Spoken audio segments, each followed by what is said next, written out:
Hey, what's up guys? How you doing? It is me, Mr. 4K Upscaler. So I've been messing around a little bit with the OLED, and you guys know me. I always like to try different things to see what works, what doesn't work.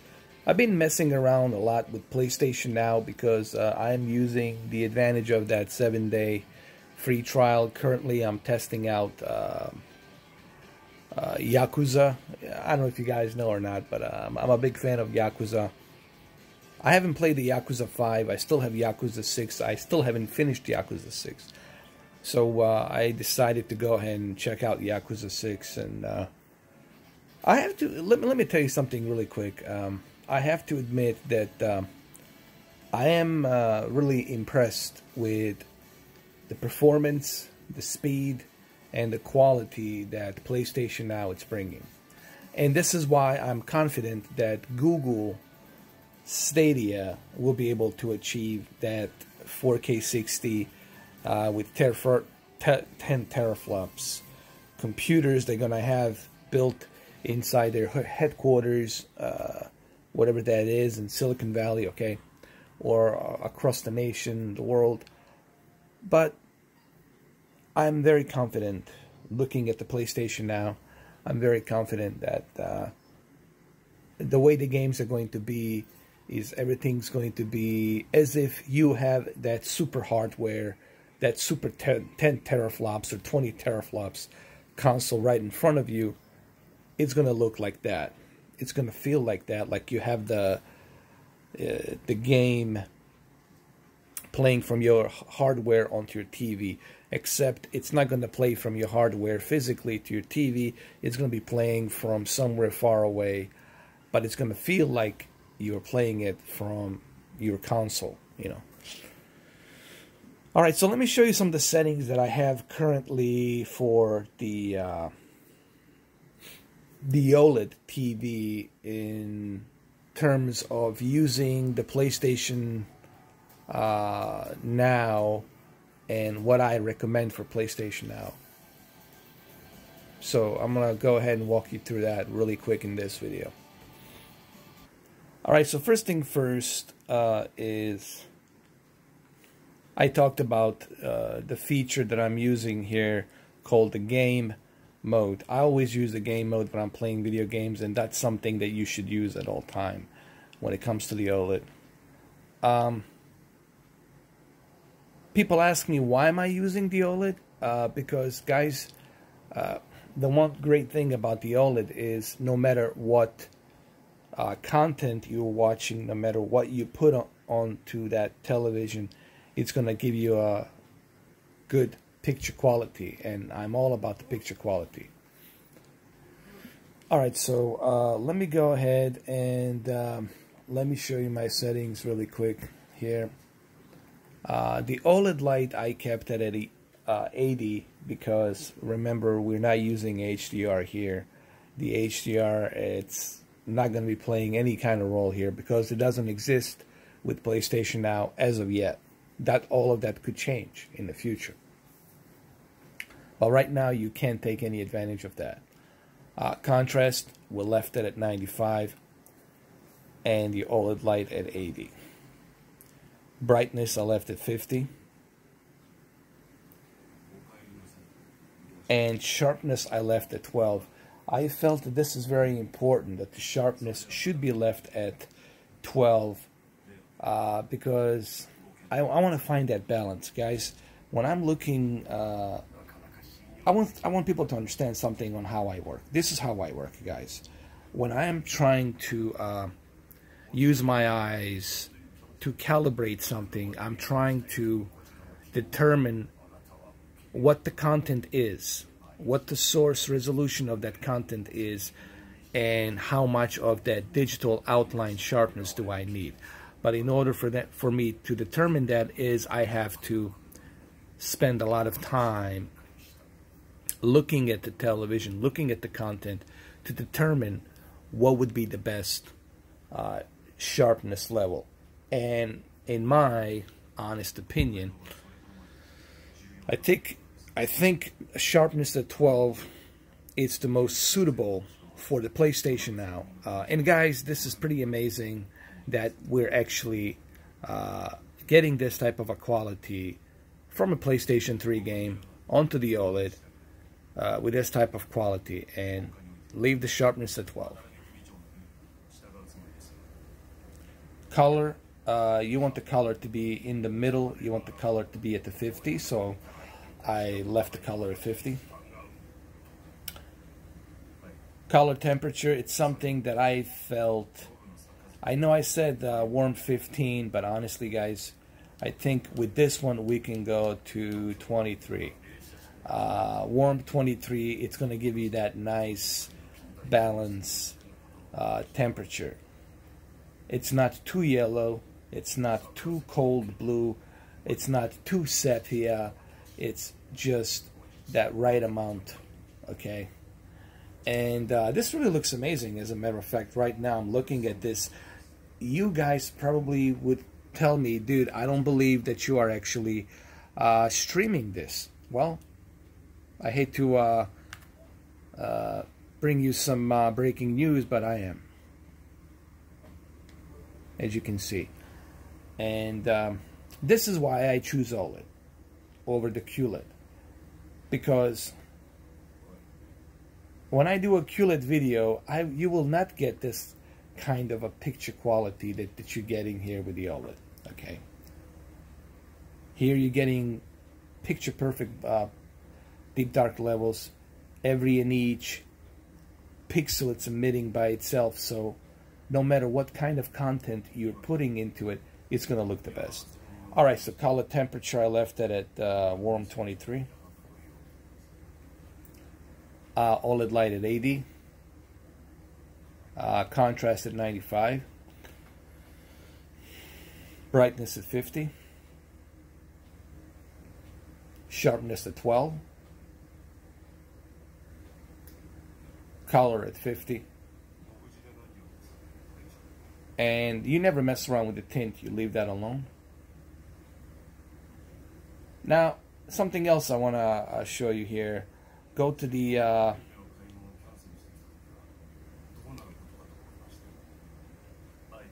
hold on a second. There's something else I need to show you that you guys should definitely use. Additional picture settings here.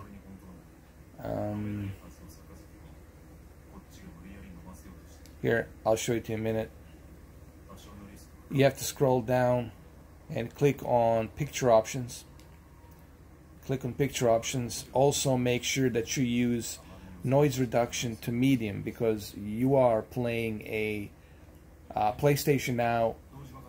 You know, it's not a direct source. It's still being streamed, but it's, again, something that you need to keep in mind depending on your internet connection. There might be a little bit of softness and scrambling depending on your internet, but this is why I would suggest that you keep the noise reduction at medium.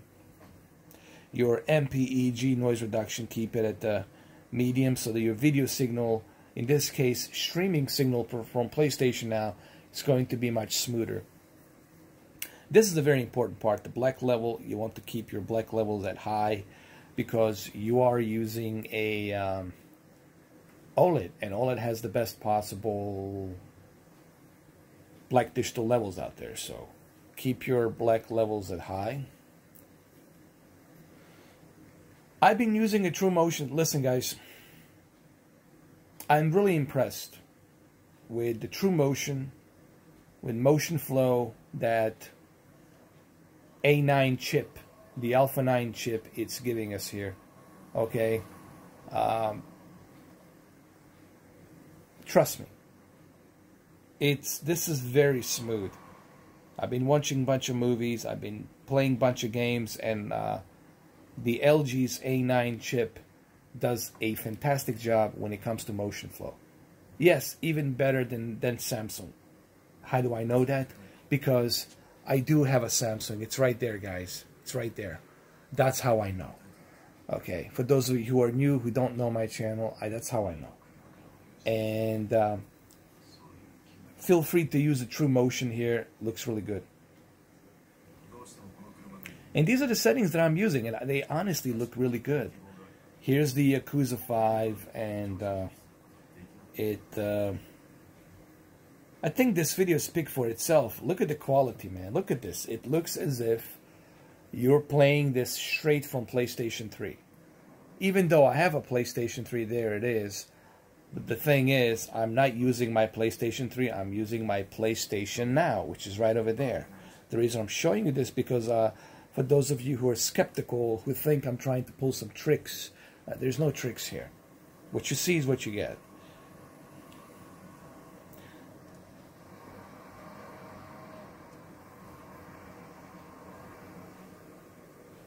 So overall, how do I feel about the PlayStation Now since I've been testing it and trying it out? Well, they definitely stepped up their game here. And not only do they have more games, they have close to 700 something, close to 750, 760 games. That's a lot of games. And they keep growing the library in each month. So pretty soon they're going to hit, probably by the end of the summer, probably 1,200 video games. That's a lot of video games, okay? And is it worth the price? This is something people want to know. Is it worth the price? Well, that depends on how you look at it. I still think that it's pricey. I still think 20 bucks a month, it's a lot of cash. For streaming service, I think to be reasonable, I think $10, $9.99, $10 would be a reasonable price. I think at $10 a month, this would be something that would be more approachable. Maybe they're gonna. I think what's gonna happen is I think Sony is going to be forced to cut down the price. I think they're gonna be forced to bring it out $10, like $9.99, $10 a month, because right now currently I think the price, it's still, you know, it's a bit expensive, you know, 20 bucks a month. So the pricing, it's something that I am not okay with. But there's some cool features here. A lot has changed since 2000 and what was it, 2016 when I originally tried the PlayStation. A lot has changed, and what I'm seeing currently, it's much better quality. You're getting a much better quality. You're getting a much better performance, much better loading speed, much better sound, no latency.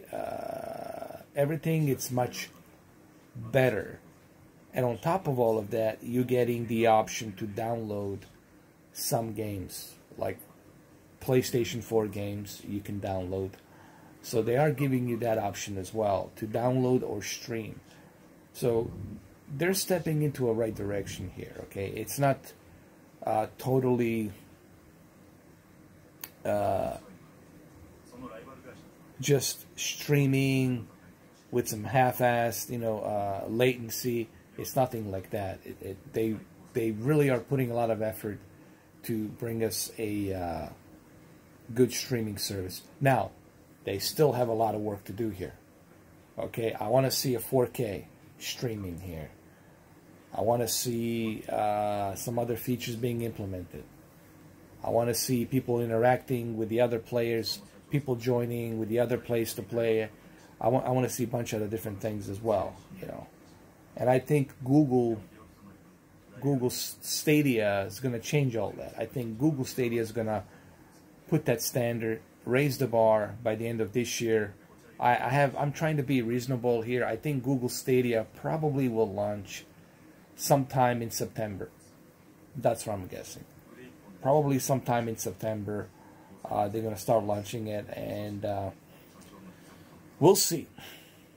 Don't expect Google Stadia in the beginning of this, by the end, by later on this year. Don't expect Google Stadia to run super smooth when they launch it.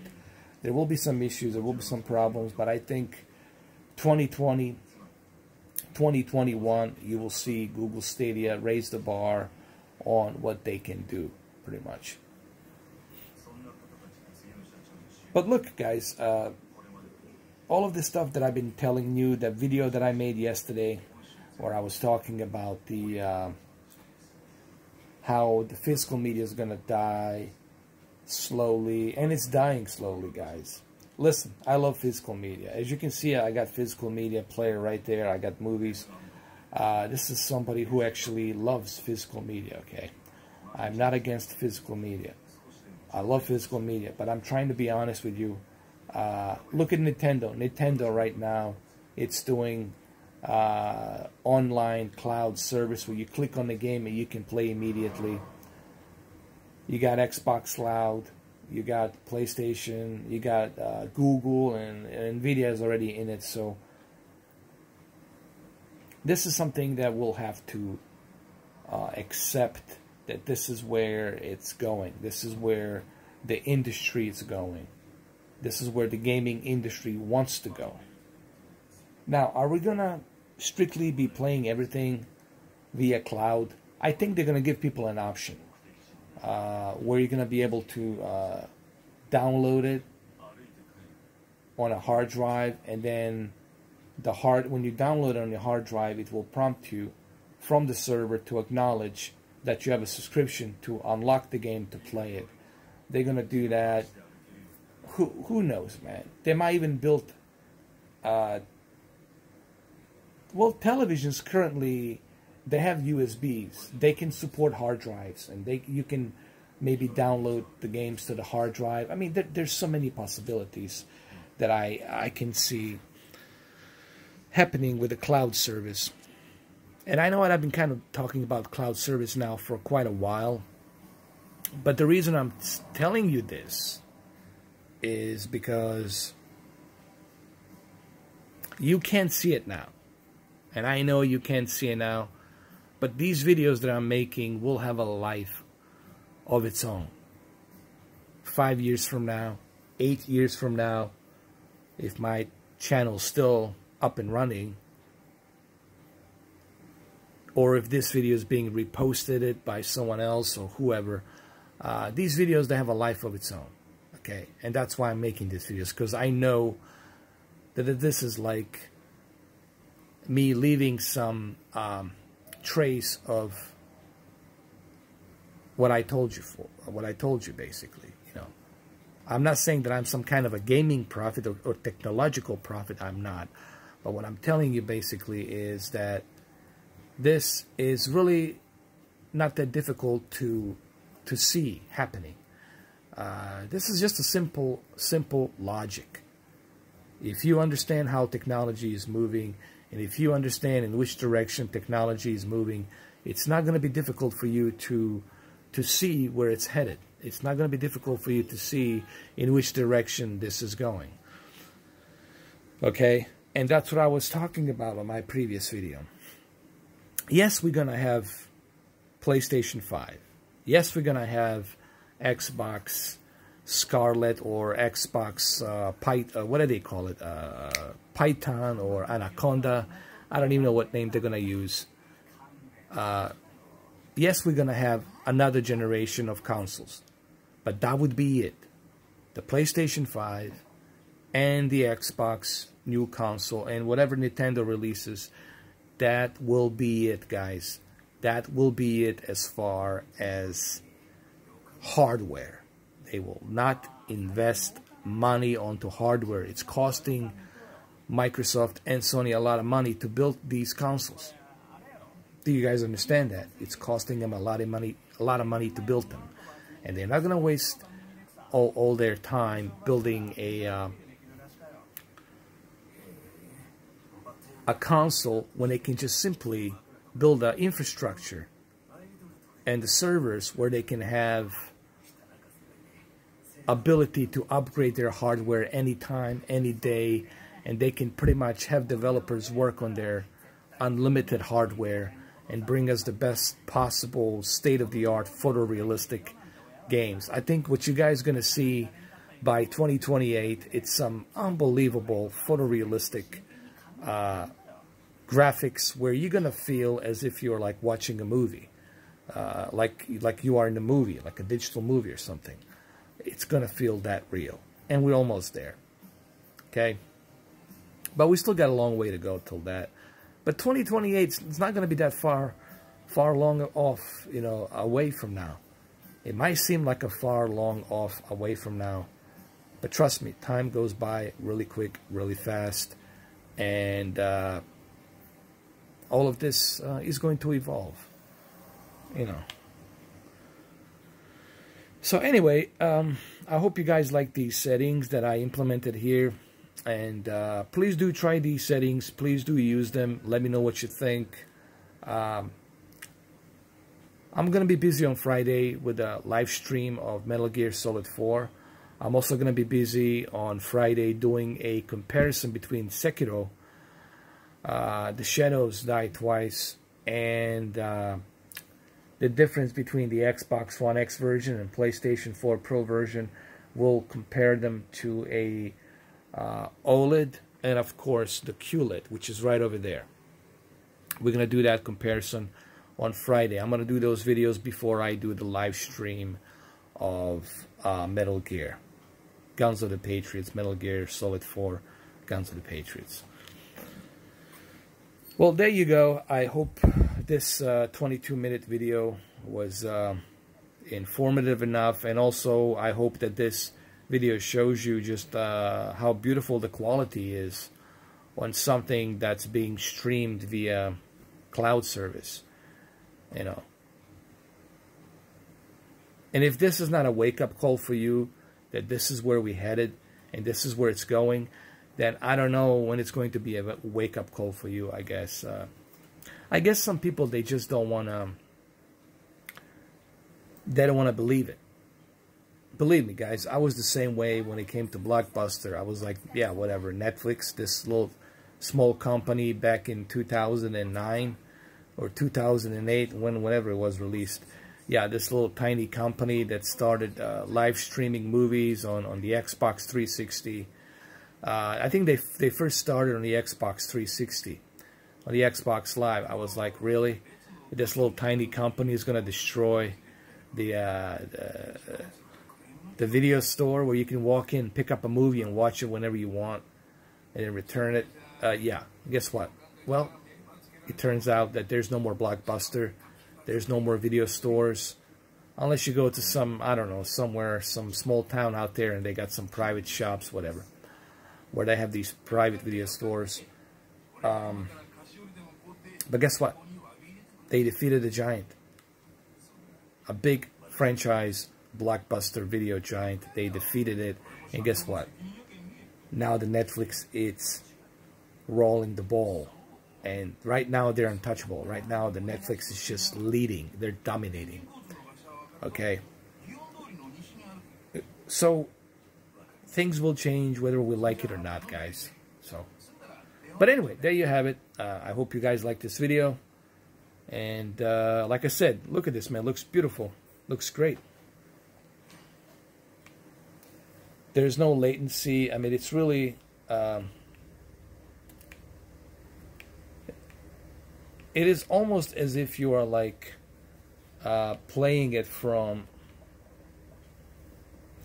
directly from PlayStation 3. I guarantee you, if I hooked this up to a PlayStation 3 on this TV, it would be exactly the same quality. You wouldn't see any other difference here. So there you go. There you have it, guys.